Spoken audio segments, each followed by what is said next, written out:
Hello and welcome to this installment of the Sports Den. My name is Dominic Papa. Coming up on this show, we are going to talk about three very good topics that are taking place in sports right now. Of course, Jason Spezza of the Ottawa Senators, former Windsor Spitfire, has demanded a trade with the Ottawa Senators, but he also has a no-trade clause in his contract. We'll ask the panel if it's time to get rid of the no-trade clause situation.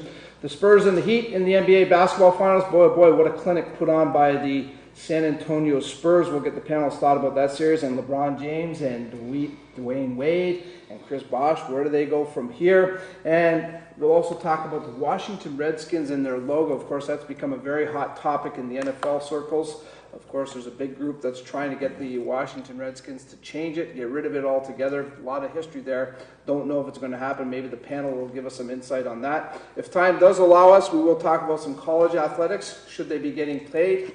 And also, World Cup soccer is ongoing. But you know what? They don't have a referee's replay booth there. Is that in need now with the importance of the World Cup circles? Want to give a shout out to the Windsor Clippers Junior B lacrosse team. Of course, they won back-to-back games on the weekend. 3 more games remaining for them before they go into the playoffs. They have clinched the Far West Division. Also, the Essex Ravens football team, they are now 3-1 at the halfway mark of their OVFL football schedule, playing at home this weekend against Cambridge. Cambridge comes into that game with a perfect 4-0 record, so a huge game this Saturday evening, 7 p.m. at the Alumni Field.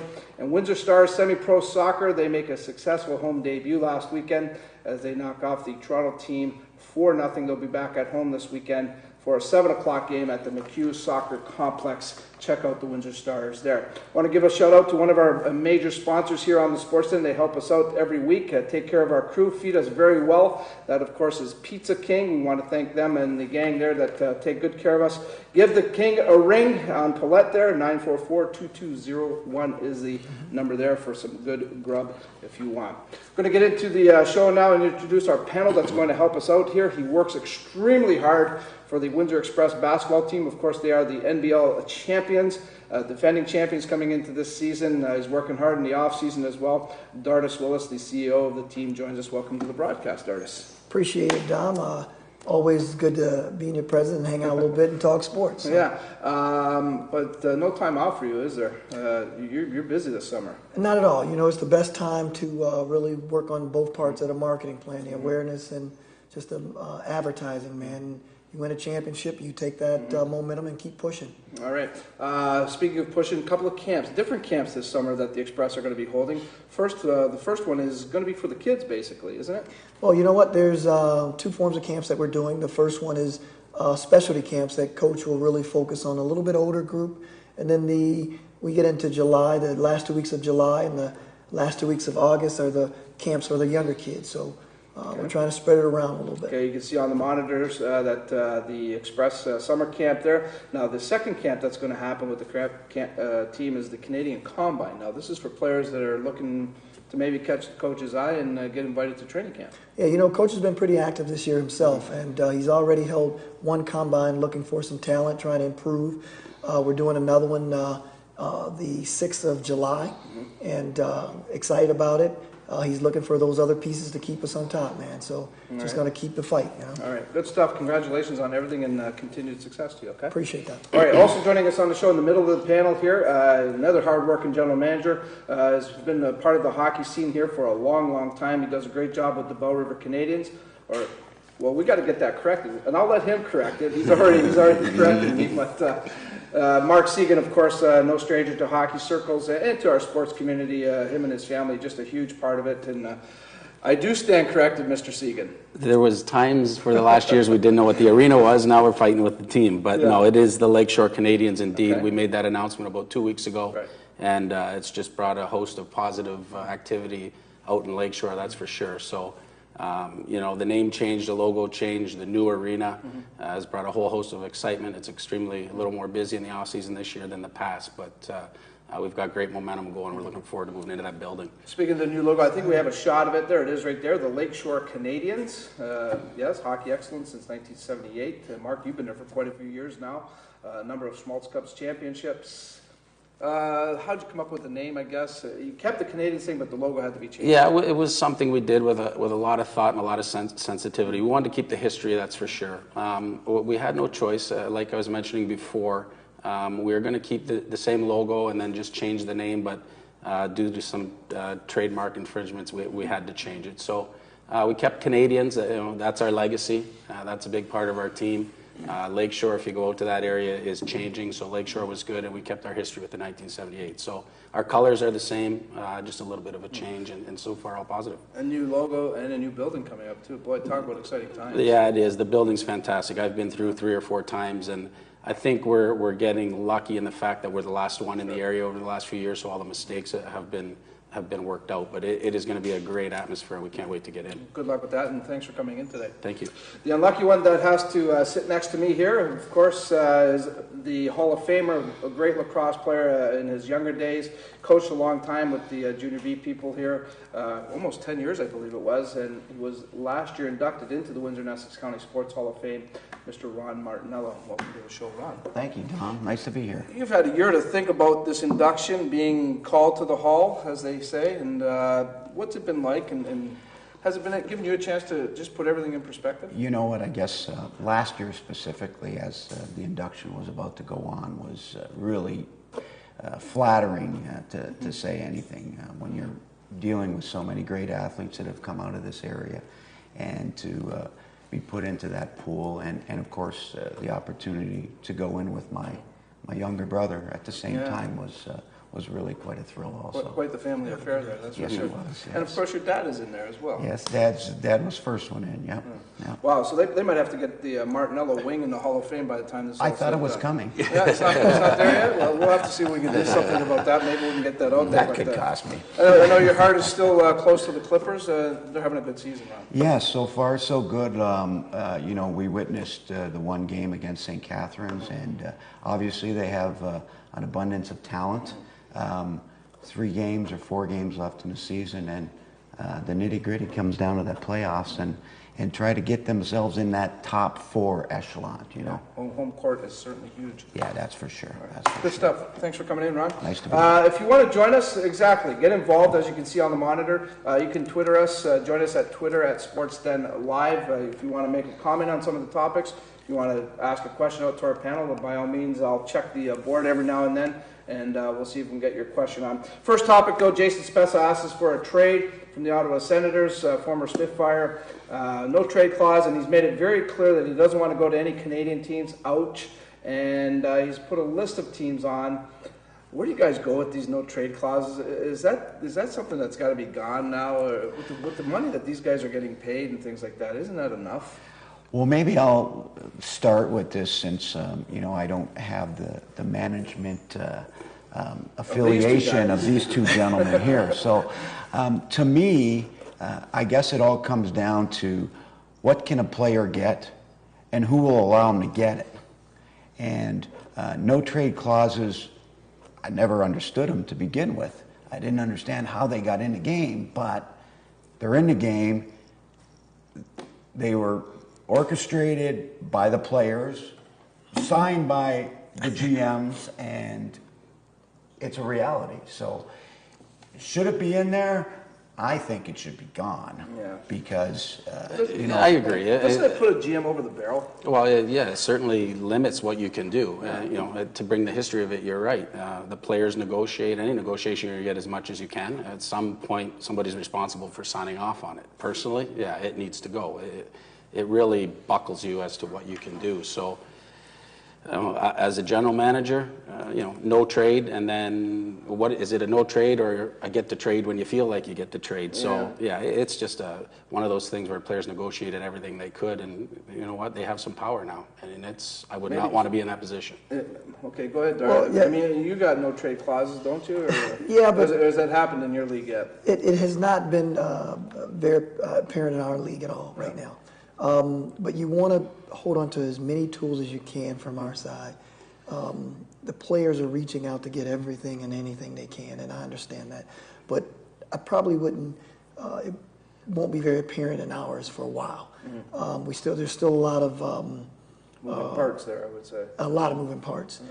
we have more control on our side with over the players right now. And I think Ron or Mark kind of alluded to it. The owner's taking a risk on these guys. You know, they're drafting him, developing him. I mean, Spencer's been in Ottawa for, I think, 11 years now. Yeah. And they've, given him his raises, everything. And he's still not brought them a cup. He's supposed to be the leader. He was the captain last year. And there's other teams that have done these with other players. Is this fair to the owners, I guess? I mean, is it how do you take something like that when the owner's assuming all the risk, and then all of a sudden you're saying, I'm going to tell you when I want to be gone or not here anymore.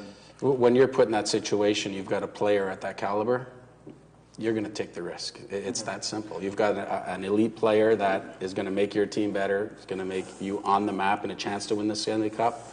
You take that chance. And when his 5 years or 6 years come up, there'll be another elite player that comes along. So I think that's the thinking that, he's going to be there for 5 or 6 years. We don't win it. He'll want out. We'll do the best we can, and the next one will come along.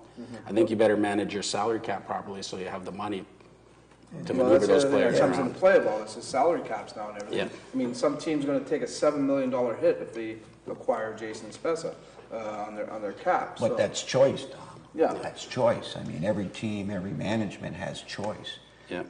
What they've lost with the no trade is they've lost choice. And yeah, there's a big investment involved, right? $7 million, and I can't trade you. Well, again, as I say, I don't want to come off wrong here, but there's no wrong or right. I don't think it's fair to both parties, and that's how it came about, is because it wasn't fair the way it was. So we've been pretty fortunate, man. An owner run league for the most part, so we're still developing a lot of those niches, but just the ability to change it to our advantage, to make it fair. That's one of the reasons and how it developed for the National Basketball League of Canada, is that there were some unfair leagues out there, and the players had a pretty good advantage moving around doing things, but it worked out well for us when we developed our league, and we write all the contracts pretty much, and we try to keep it fair. We don't try to just put it towards ourselves. Well, the general manager's got to keep it fair on his side too, or know what he's doing. So that this is a possibility that could happen. So you have to manage your salary cap. You have to develop your farm system. And at the end of the day, when you trade them, make sure you get fair value back. So I think going into it as a general manager, it's possible. So you've done all your background and have your backup plan in case that happens. You would hope. If they don't, then you're going to drop real fast. Got Twitter here. Phil says, let Spezza go. He doesn't deserve a trade clause. He's done nothing. Seems to be the sentiment of everybody in Ottawa. Again, I think, the writing's on the wall there. I mean, he hasn't brought them a championship, and they had some pretty good teams. They've knocked on the door, obviously, but it's all about winning. And, for him to make a trade demand, and then also I think with Canadians, it will not sit well that he doesn't want to go to a Canadian city. Maybe that's one of the reasons why we just got the tweet that we did. Well, yeah, and I think that's on Jason's behalf. He's probably taken a lot of heat and he's tired of it. So I've got to believe stuff like that sort of rolling off his back by now. Sure. Okay. Next topic here on the sports. Then we're going to move on from that. We'll let these guys think about the trade clause thing. Of course, the Spurs and Heat, 5 games. The Spurs really put on a clinic, especially in the last 3 games. Kind of looked like the Windsor Express. Maybe. I'd like to see the Express in the Heat. Yeah, but you're not the only one that said that, man. You're not the only one that said that. I can tell you that for a fact. We swept through the playoffs in pretty good fashion, man. Against Pop, right? You can go with them toe-to-toe. I'm ready. We're ready. You ready for it? Coach, I think Coach knows he's ready. Absolutely. So we're going to put our foot in. Surprised at all with this series, though? 5 games. I'm not. I don't follow it tremendously, but if you watch last year, I thought maybe Miami got away and was a little lucky winning. But I think I agree. In terms of sports, that was the old adage that team beats individual talent at sometimes. And in my opinion, that was 5 guys that schooled 3 guys. A well-oiled machine, man. A well-oiled machine that well coached from the top, loved each other, did anything, took all the roles, all the old team stuff. And at the end of the day, it beat 3 superstars. It was good to see. And on your point, just to piggyback on that, Mark, maybe last year was the learning curve they needed to get to that this year. That's what everybody says when you win it. But they've won some championships before. But they always say you have to have that hard knock before you go on a run. And it's certainly listening to those players throughout the year. They didn't forget about last year, and that was sort of their driving force. I think what you saw there, too, is both teams had a chemistry. Yeah. but they had a superior chemistry among each other, and they're not a bunch of all superstars, right? You got 5 average Joes in a sense, right? Well, I'd That say are a little better hardworking. than average, but, Yeah, but I know what you're saying. But They're you get what I'm not saying. the Just, elite players, for you know, sure. and the attitude's not there, and they just working well together, all 5 of them, man. Just Well, if you they're good. remember, Don, one of the correlations, basketball and lacrosse, exactly same offenses, same defenses. And what the Spurs did more than anything was eliminate any transition basketball by the Heat. And then it became a half-court game, and I never seen ball movement like that. Wow. Yeah. That Ball was machine. incredible. Like, there was a couple times that I think it touched 10 people in a 24-second shot. That was amazing. Dom, you were at both Game 7s against London that we played, and then Game 7 against PEI. If you look at what our guys did, well-oiled machine, that's when they performed at their best, and they played together. It was a different type of atmosphere, and that's what we saw in that Game 7 for ourselves. The spin-off from this series now is LeBron, Wade, and Bosch. A lot of talk about them. What happens there with Miami? Where does Pat Riley go with this team? Talked about that there wasn't enough support off the bench, things like that. Personally, I think Dwayne Wade is done. I think he's just beat up. He has nothing left in the tank. I think his best days are behind him. I don't know, even if those 3 come back, that the team's going to be a championship caliber team. What do you think should happen here with them? And are you tired of listening to these 3 guys? I guess? I'm not a Miami Heat fan at all. But I'm tired of listening to him, especially LeBron. Yeah. Is he going to make the announcement again? Are we going through that again all summer? Well, But we maybe can turn it into a nice summer series show. maybe, You know, yeah, the for LeBron sure. announcement, So if I'm running that team, I make changes. I don't Yeah. make wholesale, but one of them's going, Yeah. and I might sit Dwayne Wade down. And is he ready to be a number 6 guy? I'm not a basketball coach, but definitely has to be changed. It's been 4 years. They went to the finals 4 years. That's a great run. That's a great run, yeah. But it's time. I think there's time to be changes. I wouldn't say wholesale, but definitely changes. Well, I think they need some work in the paint. I mean, yeah, you could post up LeBron, all game long probably if you want to, but I think they missed Greg Odom not being in the game just to bang somebody. Anderson, he's not a skillful scorer. He works very hard, but when you're playing against somebody, I think I saw the game before, Haslam was watching Duncan giving up 5 inches almost, or something like that. And I think they'll need something in the paint because Bosch is a 3-point shooter. I think this was a good learning ground for those guys. I mean, 4 years, you got a little bit comfortable. I'd retool a little bit. I wouldn't mix it up too much, but I'd move one big piece in there. But they didn't get this far not being able to execute. And just some small adjustments. I wouldn't make too many. Maybe one major. Chris said to bring Shaq back. That'll be a body. It's a big It's a body. big boxing body. Right. It's really big now. He hasn't been working out, but interesting comment there for sure. Is LeBron worth? I got to be careful how I question this. LeBron brings a lot of attention. He's brought 2 championships to Miami, so you got to give him that. But for everything that goes on, and there's almost a fan club of haters now of Miami because of LeBron. Is he worth it? I would. To one city.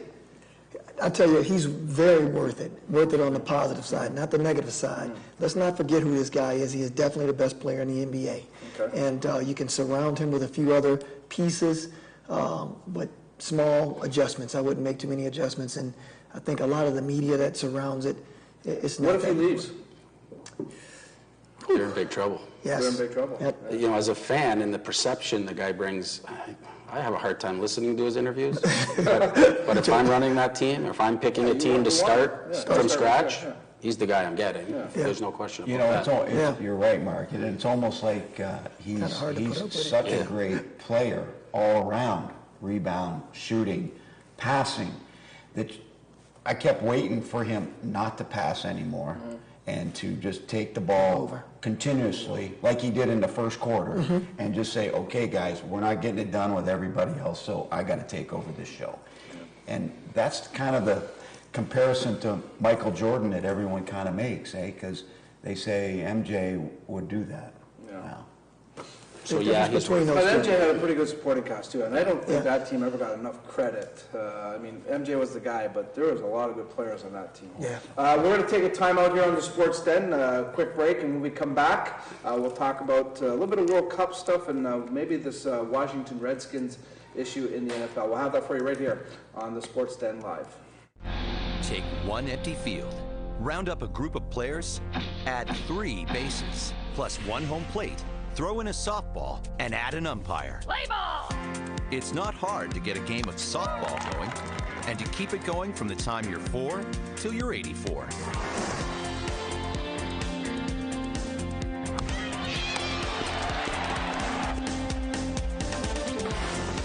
Softball. Get in the game. 1 out of 7 children across Canada are at risk of going to school on an empty stomach.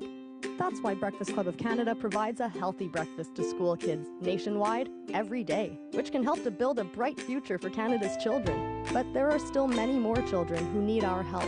So please help us provide breakfast to the children who need it. Donate now on our new giving platform, ICanGoWithout.com, and visit breakfastclubcanada.org for more information.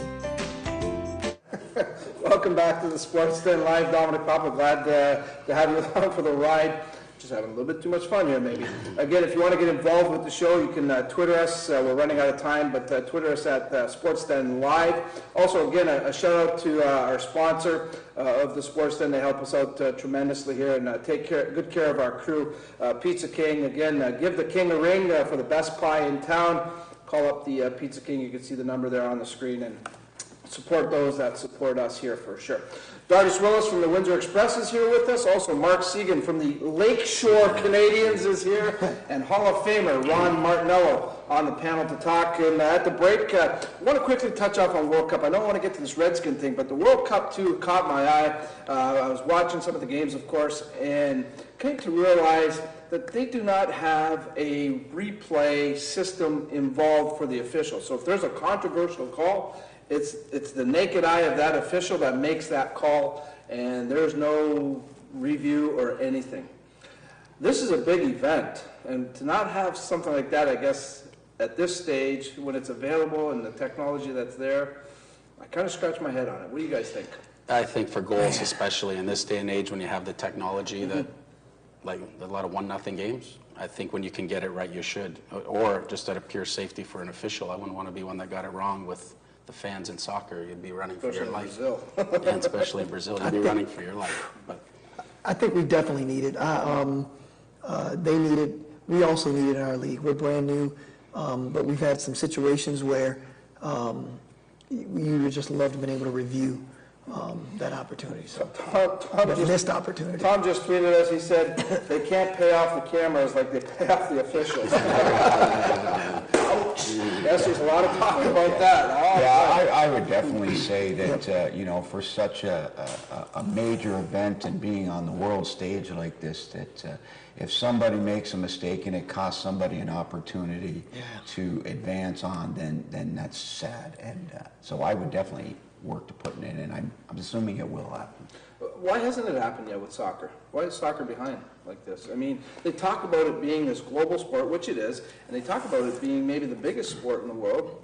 Okay, numbers would indicate that. Maybe not so much here in North America, certainly not in Canada.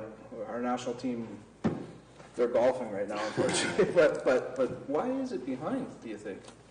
I have no idea. I don't follow soccer closely enough to know, but I don't know if it's tradition and they just want to keep it the same as always, but you would think, especially in a net that big, there's somewhere they could hide a camera to make the proper call. And like the other sports, the evolution of this sport, players have gotten better, faster. Again, fitness-wise, they're a lot better than, say, even 20, 30 years ago.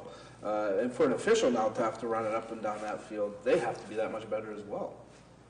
I think it's just perceived, as Mark said, that they don't need it.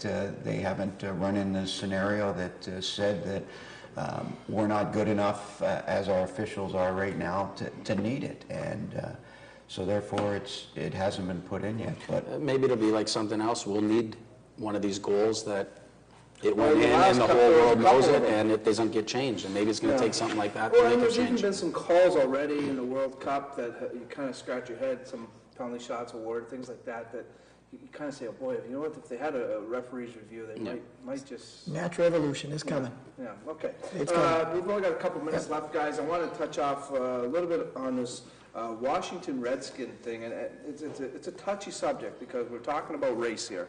The NFL's dealing with it. The Washington Redskins are dealing with it. There's a huge movement out there for the Redskins to get rid of their logo, their name, everything. And I mean, we're talking about a lot of history and tradition of Washington Redskin football. I wish I had Joe Theismann here like we did for the Westbys and ask him about that. But you know, boy, this is a tough one. No pun intended. But this is a tough subject to tackle. It is, and there's a lot of sensitivity around it, especially these days. You know, in my personal view, I think when something's named after you, it's an honor, and it should be taken that way. I think a lot of this is political. They're in the perfect town to make it political and get it out there. So, to me, it's a lot of politics. But, you know, if they change their name, there's got to be about 500 teams in sports that change their name because... Well, again, you look at the Chicago Blackhawks in the NHL. Where do they go with it then? Because you know the next group's going to be coming after them. Everyone's going to have to change their name. Yeah. I think it's a little bit oversensitivity, man. I think it's a sport. I don't think that anybody is really going out to really set a negative tone. And I just think it's a little bit oversensitive on it. Yeah. Go ahead, Ron. I think it's all about Snyder, to be honest with you. I think he's rubbed some people the wrong way, and they've kind of come in and started to attack him a little bit. And, I mean, it's been there for as long as it has, and yeah, we know that the whole social aspect and the racist aspect has changed over the years, but I agree with everybody. I think it's just a little bit too sensitive. Well, let's put it this way. Let's just hypothetically say that this group wins their fight and this thing has to get changed. What kind of repercussion? And I know we said it's going to affect a lot of teams, but let's just say the Washington Redskins. Let's just focus on this team right now because that's the team that's being aimed at right now. And let's say the Washington Redskins are the team that's getting picked on here. And it happens that they're going to end up changing this. And if you've been that long-time Redskin, and you know, Ron, because you played lacrosse in Maryland, you know people that go to those games and what it means to them to be part of that Redskin fan club. How does that affect that team? Well, I think the risk is the people that have been around in a tradition. We talked about people willing tickets. You're going to lose some fans.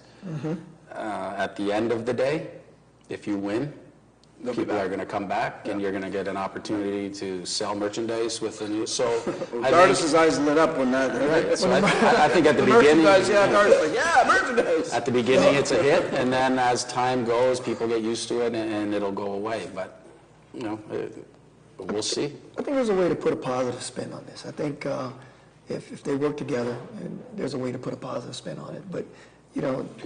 There should be. Too often. Yeah, there absolutely should be. But I agree with Ronnie. There's politics, and I think there's a politician that doesn't like Mr. Schneider, and he's digging in his heels, and he's going to make a big deal of it. You've heard them say, you know, Mr. Schneider doesn't have more money than the government, so we can fight this thing till the end. So. Well, my biggest concern is that it goes from this standpoint of the Redskins, and then next thing you know, they're trying to change the name of the Lions.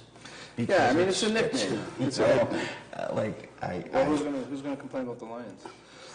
The guy who got the tattoo. Maybe that, but maybe the name is too ferocious for the Lions. Yeah, maybe they could use a name change. Yeah, maybe it should be the Kitties or something, something like that. The NFL on a whole, I mean, talk about a sport that's having a lot of issues right now. Quick comment on that. Of course, the concussion thing keeps coming up. Players have been filing lawsuits. You've got this Redskin thing coming on. For a sport that's number one in television ratings, money making, fan bases, things like that, this league seems to have a lot of problems. And because they make so much money, so everyone's out to get it. So yeah, it's got a ton of money, and they need to protect themselves. Concussions, the topic of the year right now. You have to back yourself and make sure you're educating everybody. Name changes. A lot of money, and people want it. That's why. And they've tried to keep themselves in the news for continuous 12 months, and they've been pretty successful at doing that. So.